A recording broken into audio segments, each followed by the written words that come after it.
This is the second part, the continuation of the first part, dealing with where we left off at electrolysis. I'm going to read you two definitions, electrolysis and electrolyte, so we can continue the process of elevating our minds into a more peaceful state of being through the higher states of pH balanced waters, and why you need these waters. Electrolysis, a noun from 1834. The producing of chemical changes. This is from Webster's dictionary if you want to know it. And believe me, electrolysis, or whatever name we use for what we're talking about now, it's not necessarily based upon the 1834. That's just what Webster come along with at the time frame when they see fit that being so. These things will apply in the applicable to the Atlanteans, the Egyptians, the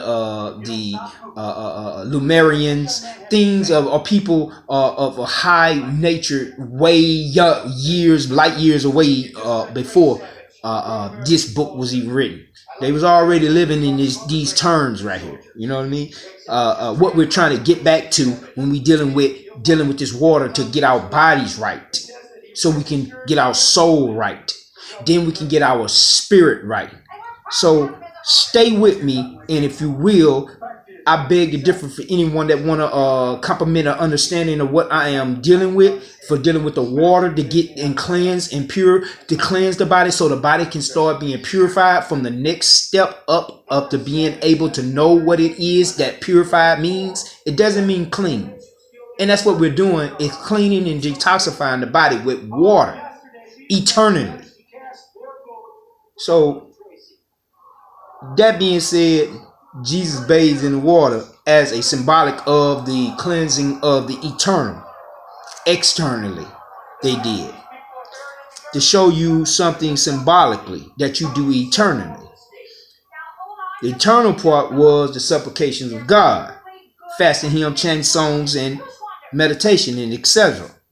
The fasting, the chanting, the hymns, the song, and in fasting, remember what I might have quoted earlier, is part and partial of a detoxification and or cleansing. But you fast many different ways. So let's get to this point of electrolysis.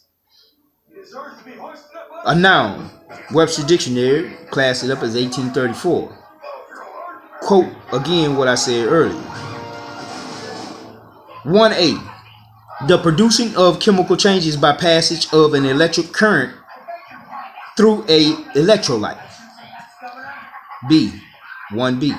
Subjection to the action. And we're going to stay focused on what we're dealing with this definition in accordance with. So we're going to go over here to electrolyte.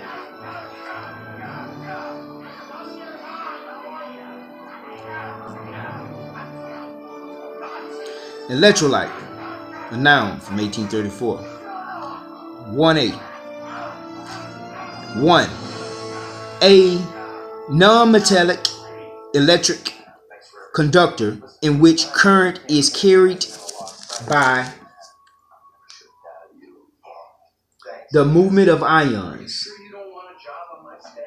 A substance that when dissolved is a suitable solvent, or when fused becomes an ionic conductor.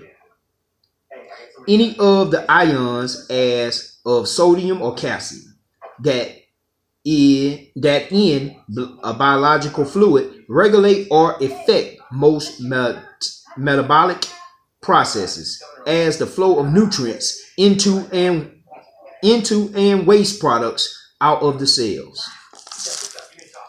Now, other than the fact that we need to move over here to ions, so you can fully get aware of what we're dealing with when we're dealing with ions, as them being partial of the substance.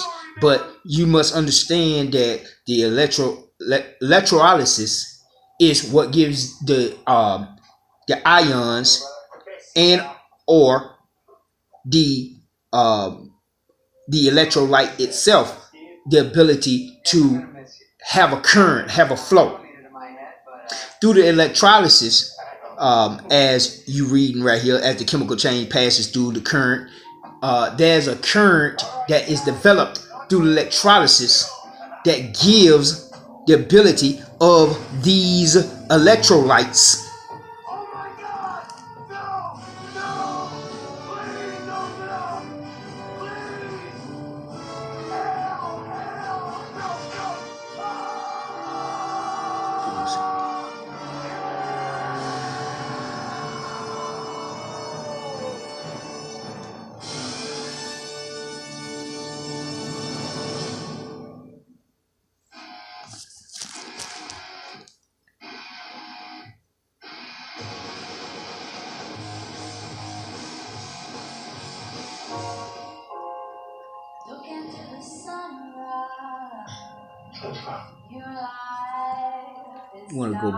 we want to go back on that.